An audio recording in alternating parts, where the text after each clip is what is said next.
Hi, நான் இப்போ உங்களுக்கு காமிச்சிருக்கிறது சுவையான நல்ல ஆப்பங்க. ஆப்பமும் தேங்காய் பாலும். இதுக்கு தேவையான பொருட்கள்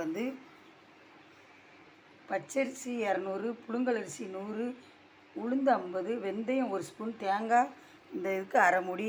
நேற்று சாயங்காலமே ஊற வச்சு நைட்டே நல்லா மிக்ஸி ஜாரில் அரைச்சி வச்சுக்கிட்டேங்க.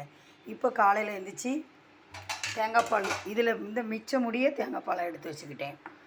ஊற வச்சு நைட்டு தாங்க தூங்க போயில தாங்க அரைச்சி வச்சேன். கொஞ்சம் லைட்டாக உப்பு சேர்த்துக்கிட்டேன் மாவில். காலையில் தான் சுட போயில தான் லைட்டாக உப்பு, கொஞ்சம் ஆப்ப சோடா போட்டுக்கிட்டேன். இது பாருங்கள், அப்படியே அப்படியே கையாலேயே எடுத்துடலாம். பாருங்கள், சுவையான ஆப்பமும் தேங்காய் பாலும். ஆப்பத்துக்கு பெஸ்ட்டு காம்பினேஷன் தேங்காய் பால் தாங்க. நீங்களும் செய்து பாருங்கள்.